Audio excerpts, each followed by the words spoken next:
Hello, everyone, and welcome to Stories That Shape Us. My name is Joanna Daniel. We've been interviewing authors from the Come See a Man series throughout this week. Last week we started, and we just want to thank you so much for watching, for listening, for your comments and your feedback, your special messages. We really appreciate all of it.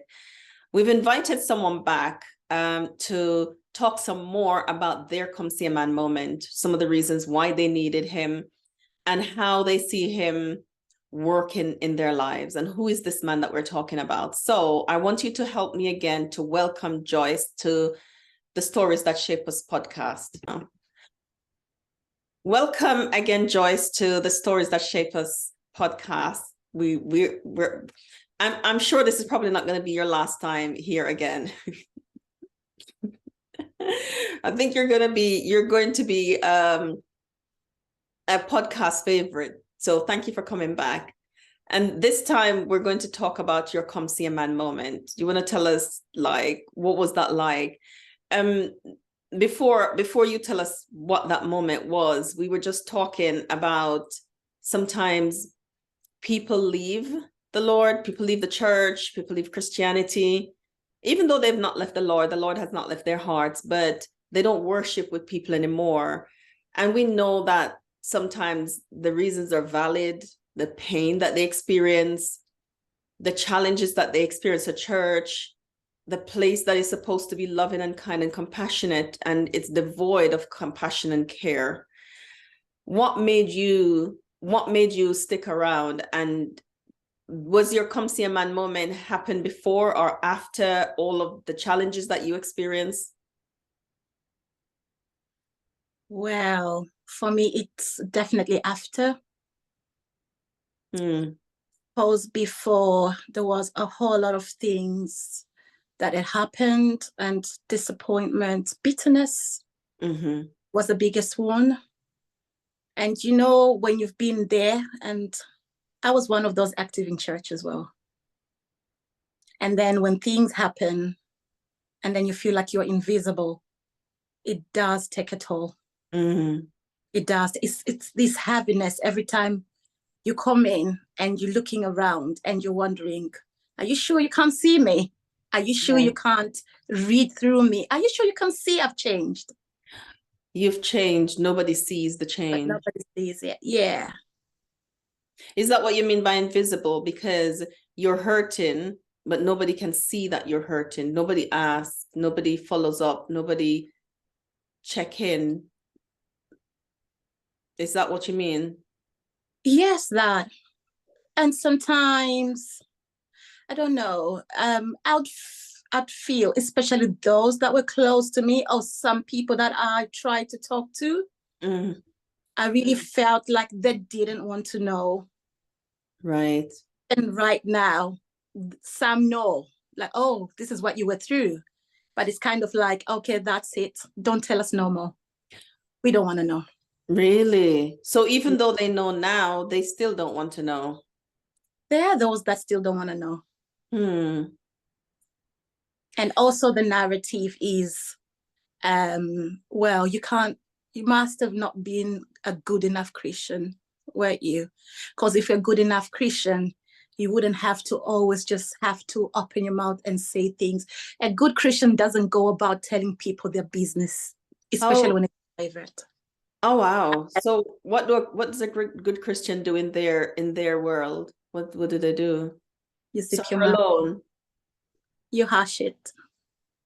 You know, I mean, that's exactly what we were just talking about, because when you bear it alone, nobody can bear it alone. And that's why people leave. Because if you are shamed for sharing, then that's not the space that you want to be in. Not at all. Not at all. Because I'm sure I resonate with a whole lot of people that you want to be heard. And part of church is, it's like a hospital, isn't it? Should be. Yeah. You need to find healing. You need to find that embrace. You need to find people who hold your hand and like, let's walk with you. You know, what's happening. Yeah. Because for me, I felt like this is what I also do to other people. That's my understanding. Not to say I'm good enough, but the whole thing, the whole meaning and reason behind being a Christian is for us to be like a family. We are there for each other, to support each other. That's the village, isn't it? That's the family. Yeah. And family is the right word to say. And church is the people, not the building. That's it. That's it. That's it. We make up the church. We do. And families, I mean, we have dysfunctional families, isn't it? But we don't expect church to be dysfunctional. But what we expect is to be seen, to be heard, to be held, to be loved, to be cared for. That's what we expect. But often in too many cases, that's not what we get. No, not at all. And I find also there's a lot of hypocrisy going on. Yeah, I think this is where most people, especially when you're not really attached there, where most people drop out. When you're not attached. Because last time we spoke, you talk about belonging and how important that is to someone, why they would stay silent, they would endure the pain, and they would not speak because that sense of belonging is important. And so you're saying people drop out sometimes because they're not connected to anyone. Yes, there's that as well. So for me, that would have been the first experience that I felt. Then I changed my family, I would say.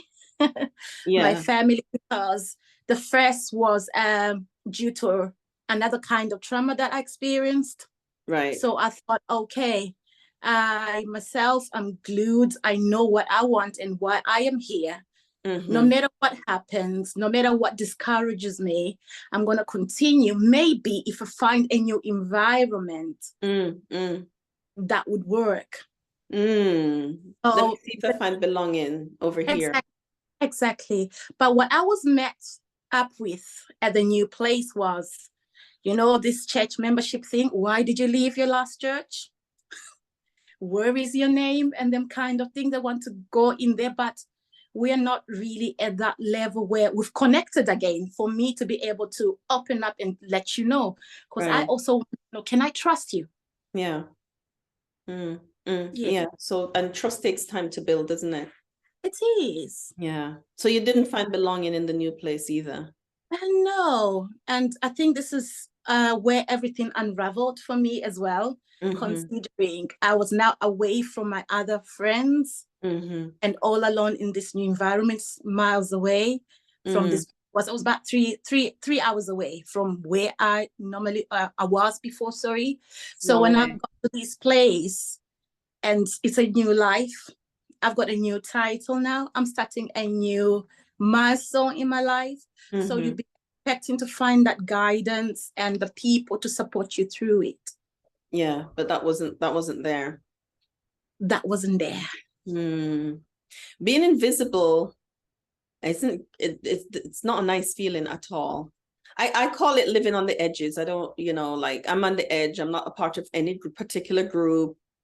I don't belong to any group or clique. I'm on the edge. It makes it easier for me to see other people that are on the edge. So the person that sits on their own at lunch, or the person that is standing on their own 2 weeks in a row, then I know that we need to go talk to that person. So sometimes if it's a man, I'll send my husband to go talk to them. If it's a young person, I'll send one of my children, say, go and talk to that person. They're on their own.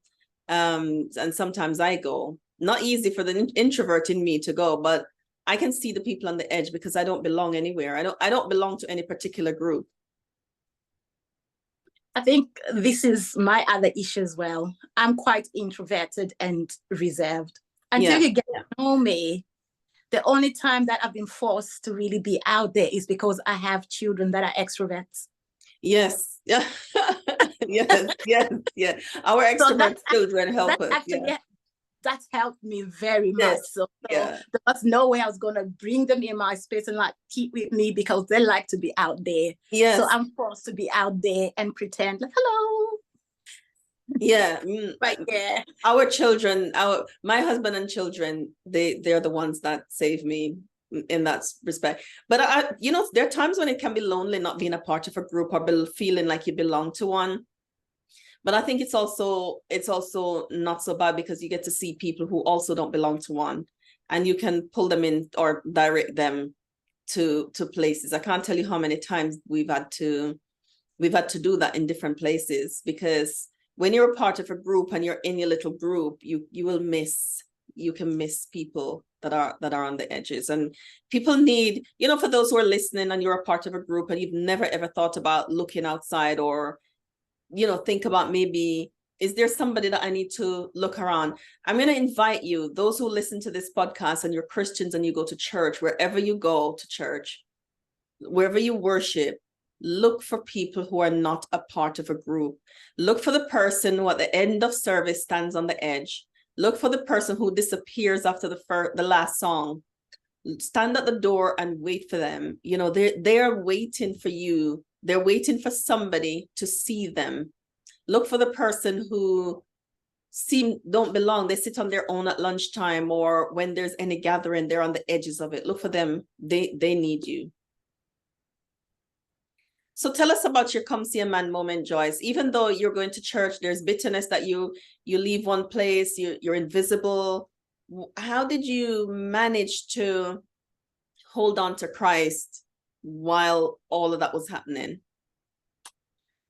Well, for me, I think from a very young age, I'd say being brought up by my grandmother, who was always praying, I observed her praying through things, through whatever else. That's the only thing that I ever knew how to do. So every time I first a trial, whatever else obstacle in my life, that's the only thing that I've ever known to do. You pray for it. You pray for a sweet. You pray for food. Don't eat before you do that. Don't go shopping for your clothes before you pray for wisdom. So this has kind of been my life. Though, yes, sometimes I take it not now. I used to take it lightly, but my experience, knowing when I was in my pit, in the darkest moments, and I would pray and things happen, for me, there was that reassurance that there is one constant in my life that I can count on. I would liken myself to being like a sheep. Sheep, I've said that before, and I always use that, if you remember, Joanna. Like, I liken myself to a sheep that has been set on the seas. And when the currents are there and the sea is rolling and whatever else, but there's no sailor in it. And then all the part of the ship, the sailor gone, the tone and whatever else is happening. And the only thing that's just there is a lighthouse. And then, I remember. Yes. You remember, I always use that. Yes. This has always been something that's been stuck in my mind, like, Joy, you are that lonesome sheep on there. If you lose focus on that lighthouse, you will drown. Oh, so you kept your eyes on the lighthouse.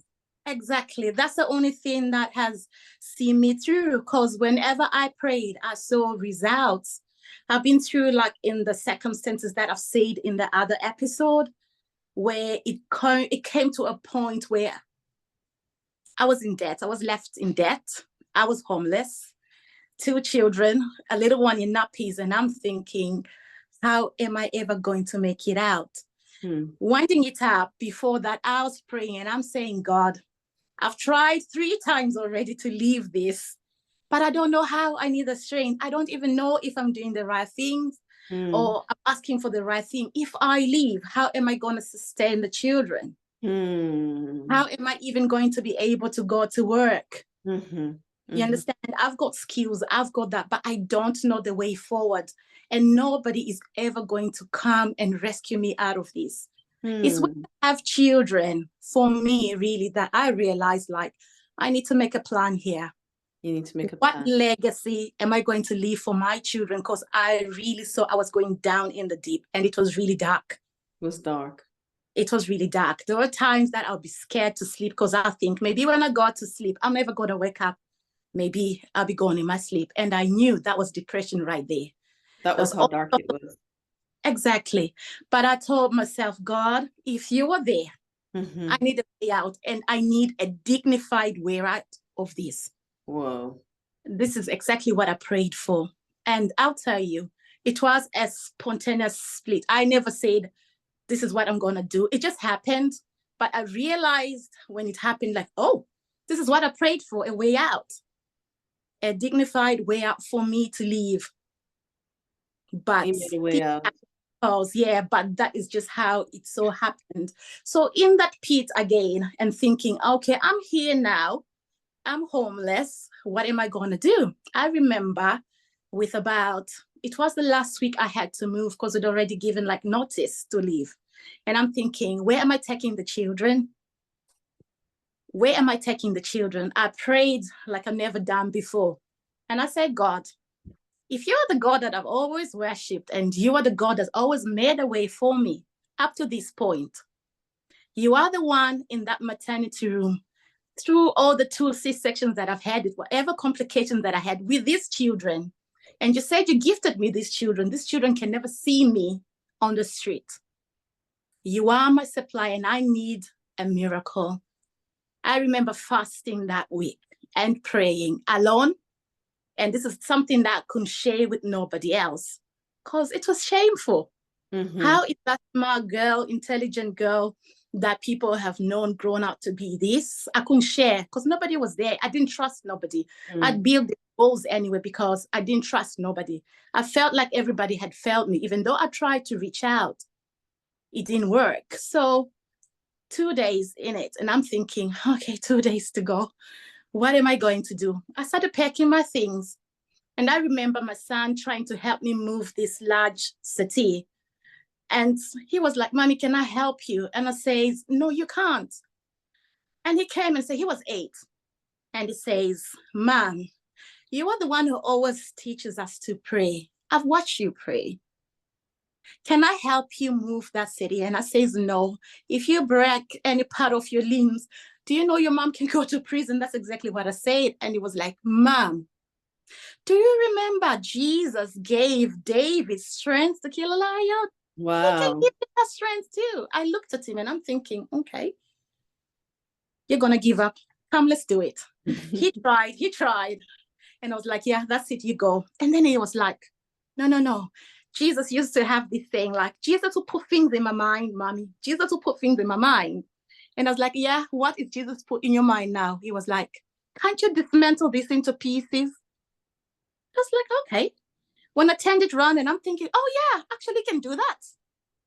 So even with those little things and having my boys being used to strengthen me, I've seen Jesus in all the way. Oh, yes. 2 days to go, somebody rang me. It was like, I put my advert on Gumtree, and then this landlord was like, right, you don't have money, right? And I says, no. What's your circumstances like? And I explain. It's like, how do you have a guarantor? And I said, I've got no family. Didn't you hear that right? That's exactly how I said it. I was like, okay, I'll call you after an hour. After an hour, he rang back and was like, are you able to do a viewing today? And I said, yeah, but remember, I don't have money. It was like, yeah, don't worry. This is the address. Wow. Hold this. And then you go. Wow. Actually, the uncle, I didn't know. So I viewed this house, and I remember thinking, I'm not going to live in that shack, am I? But I was like, thinking like, what options do I have? As long as I have my privacy, I will have it. So from then on, I saw God, miracle after miracle, he provided. When I was at work, I was working on this job, but because of the childcare circumstances, I couldn't really be there. It was my first time also having to rely on childminders and having somebody tell me like, you're all alone. I'm not going to help you with the children because this is what you chose for yourself. Oh, wow. Yeah. They told you that we're not helping you because you chose to leave. Not that we're glad that you're safe. And we're going to support you. No, we're gonna punish you because you chose to leave. And that was more of what it was. There was punishment for choosing that. So that's what followed me after that. Okay, you do it yourself. So I was literally like on my own. But again, that same week again, and I'm thinking, I don't have childcare. I prayed again.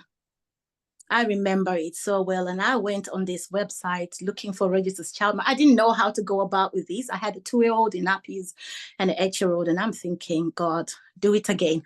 Exactly. My prayer all the time, do it again, God. And I seen this woman. I'm thinking, let me set up an appointment, only to find that was a perfect match for both my children. And even going to work, it was about a 10-minute train ride.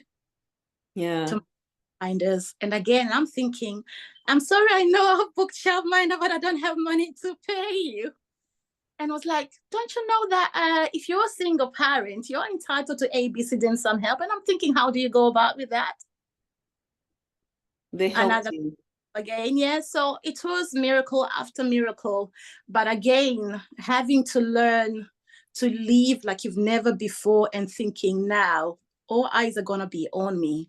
Yeah. What are people going to say? What are people going to say? So it was really sinking me down and thinking, working 12-hour night shifts back to back, coming home, picking the children, being home at 12 in the afternoon, right? And trying to sleep. And this little one is pulling out my eyelids and telling me, Mommy, wakey, wakey, I want to play. What do you do? Yes.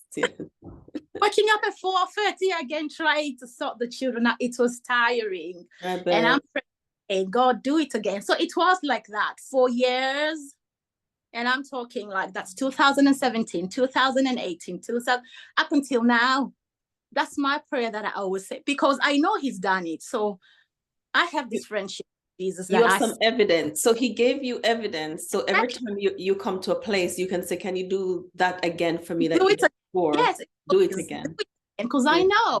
Do it again. So yeah, but within that, because it's a change of life, and now because of having to work these extra long night shifts and no rest, it was taking a toll on my body. I bet. So those symptoms again was starting to show. flare. And I had all these aggravated symptoms coming up, and I'm thinking, God, for how long? How long am I going to do this? And then do it again and silence. God, do it again. Silence. Are you there, God? Silence.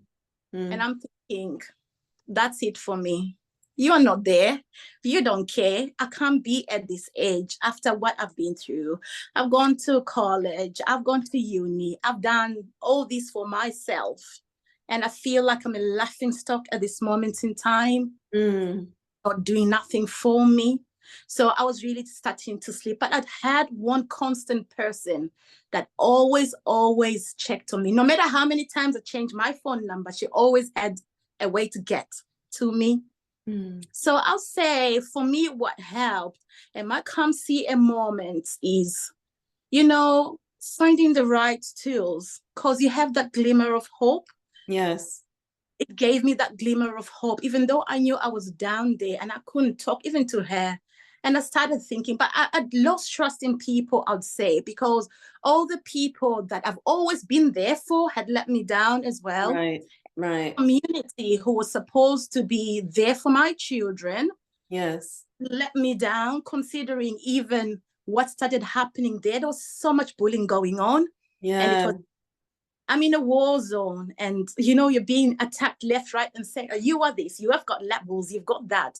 You're not good enough. This is what I had. You're not good enough. You are like this, all that kind of thing. And then thinking, how am I ever gonna come out of this? But in the pit, I just remembered, God, I know you're my only hope, but I really need you now.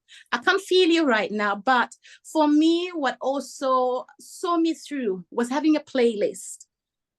Because there were times that I couldn't even pray. So I would think maybe because I'm not praying enough, this is the conditioning that would also have, because you listen to those words that people say to you. Because you're not a good enough Christian, that's why things are happening to you. You're not praying enough. But music saw me through. And then some music would actually speak life to me, I'd say. So listening to the music and actually thinking,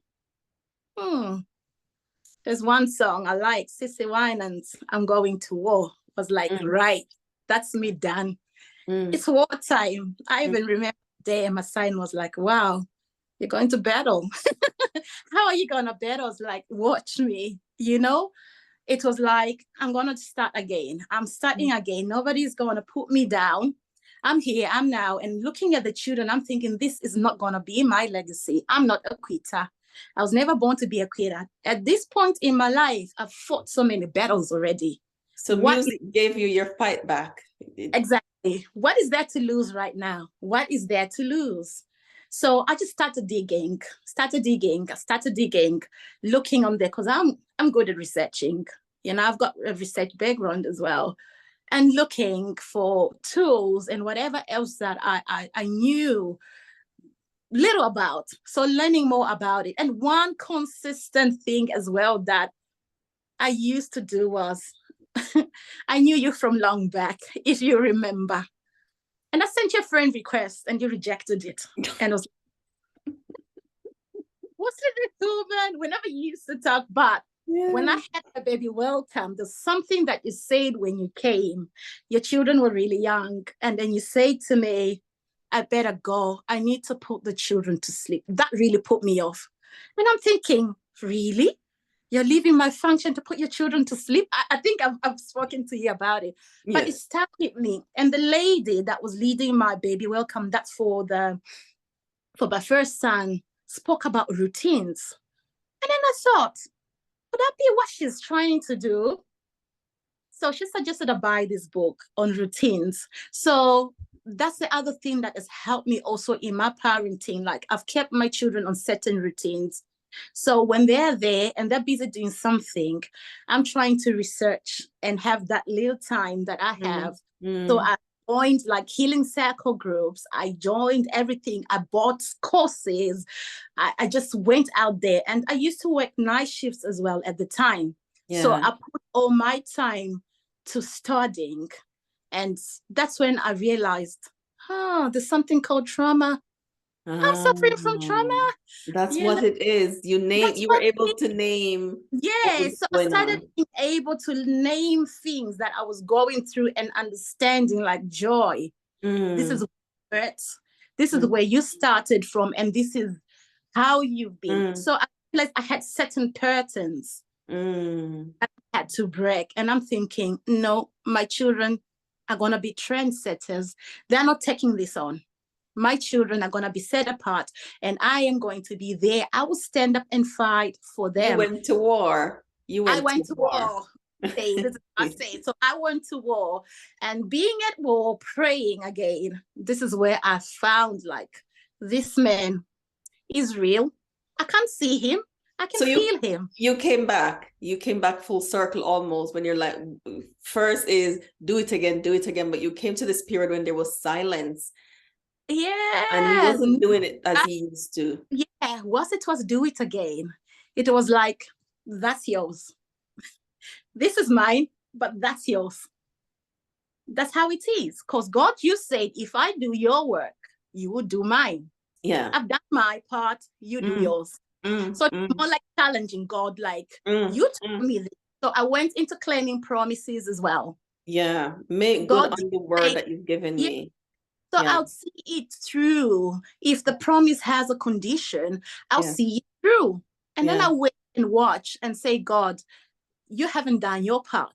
And the results, it just kind of motivated me to keep on and on and on. But even I realized at that time, because I'd also already stopped going to church, but not like I was worshiping at home. And yes, I used to tell people, I'm at Wolverhampton, I'm at this church, I'm at that. But I knew, like, this is not the time, because I knew people are waiting for answers, and I didn't want to be questioned. So but I was like, in my own circle, would have our own worship at home with the children, keep the Sabbath and whatever else that I was doing at home, because there were things that had happened prior to the marriage that made me cut off. So I was still working with those things. I write about that. There's a part in Come See a Man. It's in the Come See a Man devotional. If you want to learn more about Joyce's story, Yeah. She's written in the extensively in the Come See a Man devotional. And let me just tell people about the conference at this time. For the conference, Come See a Man, Joyce will be there the 8th and 9th of April in Swansea, South Wales. Registration's been open since December. Please don't miss out. We have availability still. The link to register will be below this video, or you can contact Joyce or myself. Joyce have details and we will get you registered. We're opening up registration for families because we have workshops for men and mental health, for children, learning about anxiety and depression and healthy relationships. And we want the whole family to heal where it's possible. If not, you come and get your healing. Exactly. This is the season for healing. It's the season for healing. And, follow Joyce. I have this saying, if you want healing, you must pursue it. And you just fought for it. You're like, what is going on here? Let me understand what's going on in my life. And you, with the research that you did led you to trauma. Like, oh, so this is what it is. I suppose, did that give you then a template to say, okay, so this is what it is, this is what I need to do in order to be okay? Yes, exactly. I had to follow it through, and I had to own my story first. Own your story. There were parts of my story that I felt I didn't want associated with, but I realized, like, I never went to ask for them things. And a lot of people that are stuck in trauma blame themselves for things they had absolutely no control over as well. Absolutely no control. I'll say for myself, I'll just speak on this and be vulnerable, but I'm just hoping to speak to somebody out there. A lot, especially like now when I speak to women, and I always say, know your patterns, because sometimes certain traumas set you up for certain patterns of thinking and ways of living as well. Absolutely. I realized the major trauma that happened to me before had set me up to pick up a person that was not matched enough for me. Wow. What I know that is, at the time I was going through trauma, I never gave myself time to heal. So more like I need to bury my head under the sand and not think about this horrible thing that's happened to me, because when it happened, it was like, this ruined my life. I never went to ask for that. And then when I'm trying to discuss that with somebody in authority, in church, then you discover something else. And I'm thinking, you're part of that. So it really put me down. And you're kind of the same. Exactly. So I kind of like, everybody is the same. Would you think, what do you mean? Like, they spot your vulnerability and they wanted to take advantage of that vulnerability? It was. I did feel that way. It was that kind of like, I'll say perpetrators know their targets. They study their targets. It's one thing that I would say. So it was that kind of situation that, because it's in church, you kind of put your head down because you think everybody is safe. I'd never been in a situation whereby somebody had really like not conducted themselves in that manner. Maybe me being naive and also young at the moment. Like I said, I came in this country where I was about... It's not young and naive, Joyce. Last night I did a training for a ministry, and it was on domestic abuse, not domestic abuse, but abuse awareness. And when I talked about grooming, they didn't know that, so you mean the things that I've been seeing, that's what it is. People don't know, Joyce. Yeah, that's thing as well. Like people don't know, yes. And this is why we do this, empowering people so they know. So they know that this is what it looks like and run.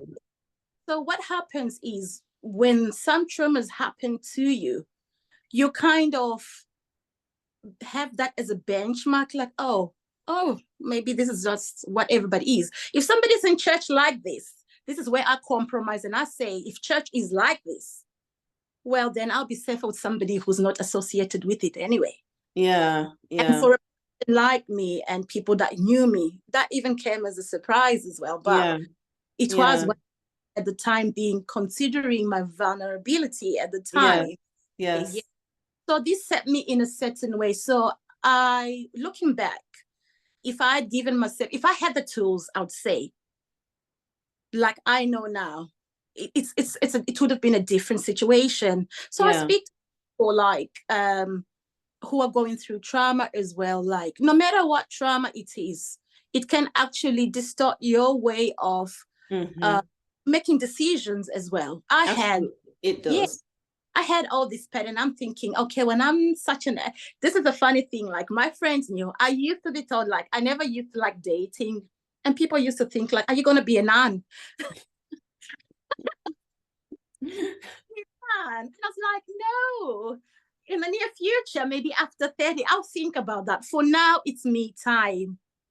But because of the trauma, it kind of fast forwarded me because I thought it cut my life.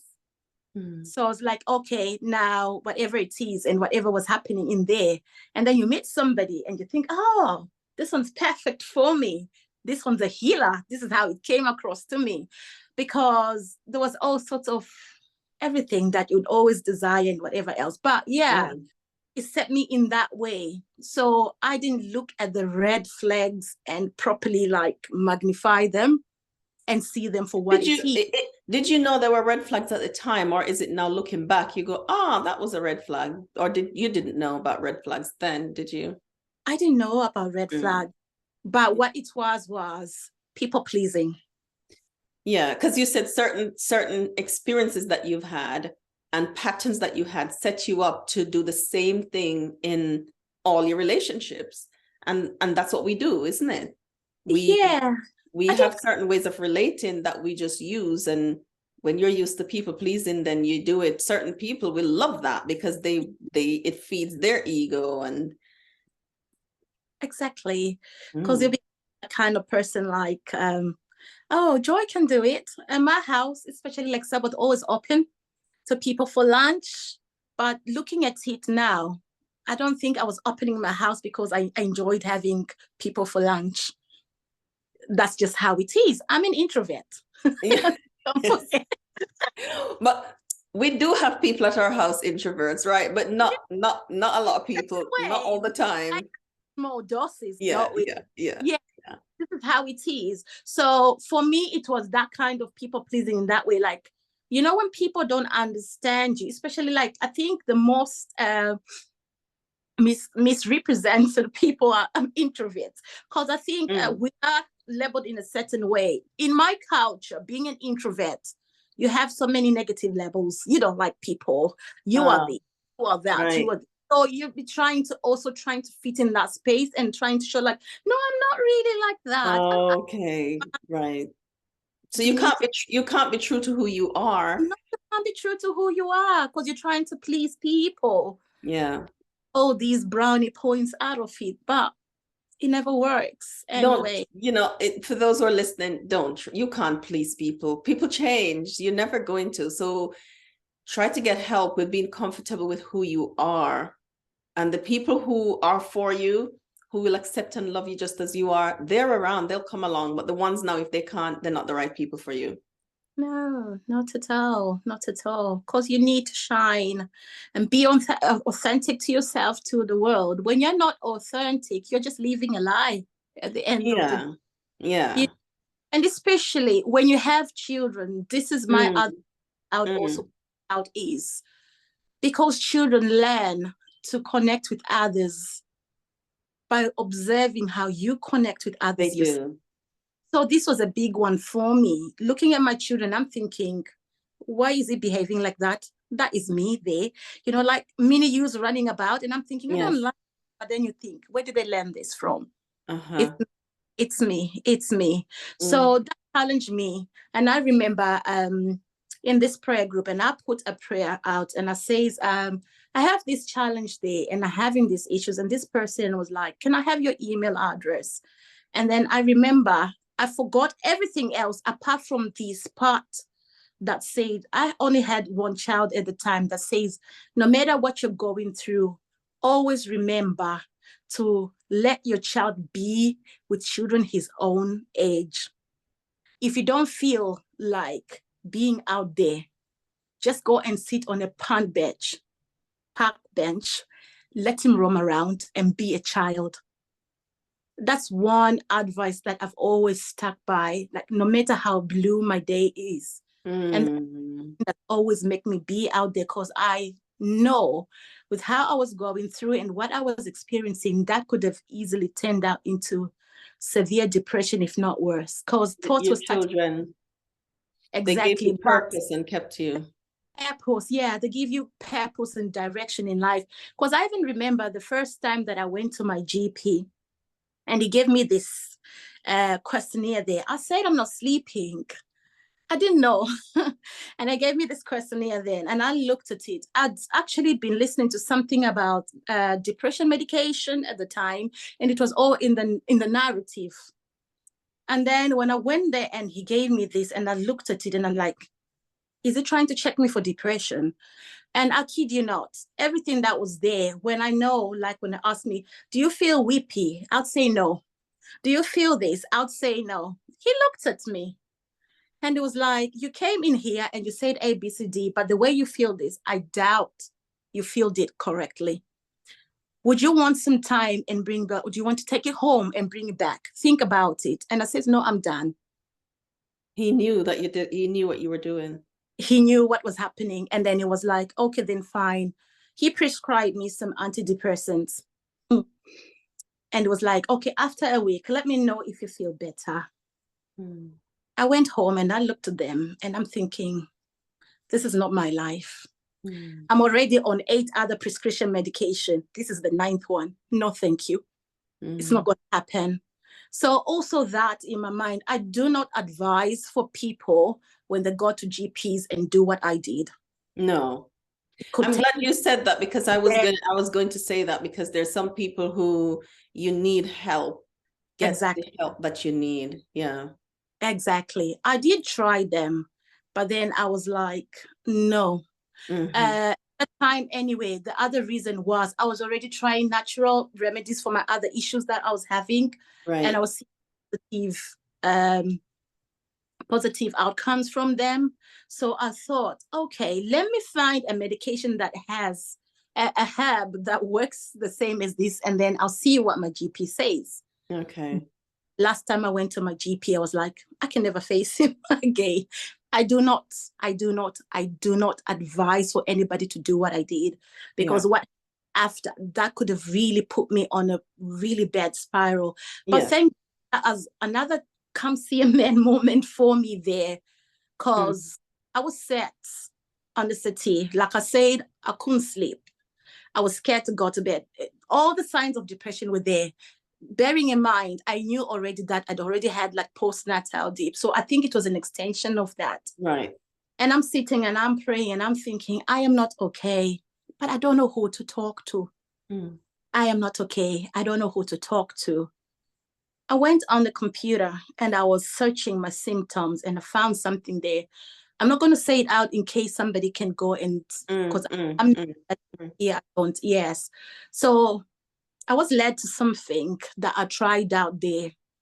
It is then that I realized, like, no, I need to change my life around.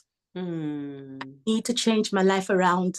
I'd actually look at myself in the mirror and looking at pictures of myself from before, and I was like, that is not the joy I used to be. I've lost. So looking there and I'm thinking, no, I'm not going this way. I need to save myself, because nobody is going to come and save me. So I'll take it one day at a time. That's it. Yes, owning my story, accepting this is what it is. I went on my healing journey. I would say my healing journey started when I started researching. I went online. Thank God for Eventbrite. I was searching for all keywords I could find, but I thought to myself, I'm not going to go to people that know me. So all the sessions I did were like Australia, USA, And in the middle of the night, because I couldn't sleep anyway. So I'll be busy there in healing circles, and I'll be going through all these. When I find something new, I write my notes down. I go research it. I find courses on Udemy, and I research on this, and I'm thinking, okay. And finally, when you accepted my request, and I was like, Joanna, have you forgotten me? Joanna's now a counselor. So I didn't say it then, but I was following. And then I see another word on there, and I'm thinking, oh, that word is there. Oh, putting labels to things. So it really helped me there. What to say? I think it's the Americans that say deconstructing things. Yeah. So breaking things down and trying to rebuild and make sense of things and the narrative. Because I had all these negative narratives that I built over there and the limited beliefs that I had in my mind. Yeah. And I said, no, that is not my story. Mm. So I had to go on the self-discovery, find myself again. And I'm thinking, this is who I am. What do I really want from my life from now on? Understanding that I have a purpose in life, and what is that purpose that I have in life? So I went on to pursue that, and slowly I started building myself up before I proper help. So I would just say it was DIY. The DIY, we talked about don't DIY your healingness today. But yes. I mean, you've been around for so long, Joyce. You've done so much work, and I know that I think we've been here for a while. I don't even know how long we've been here. Joy and I can talk about this for a while, because I love hearing your journey and just hearing how you took hold, the understanding that the place of understanding and self-awareness that you had to grow to, hearing the acceptance that you settled in when you found okay, so this is what's going on for me. So what do I need to do to get myself out of here? And just to see how the courage that it took for you to do that, and for you to get to where you are now, continuing. And that's what healing is, isn't it? We do one layer at a time, one layer at a time, one layer at a time. And I'm glad you're doing that. I'm glad you're in Wounds to Scars, and I'm glad that you're telling your story in the forms that you're telling it to help others. Get the Come See a Man devotional. We're going to put the link for the conference below this video, so you can read. We're not going to tell them anything else, Joyce. So you can read the rest of some of her story. I keep telling her she needs to tell the rest of it, and we'll let you know when that's happening. Thank you for coming again, Joyce, to talk to our Stories That Shape Us community. Thank you for joining us in this episode of Stories That Shape Us. I hope you'll join me on the next story.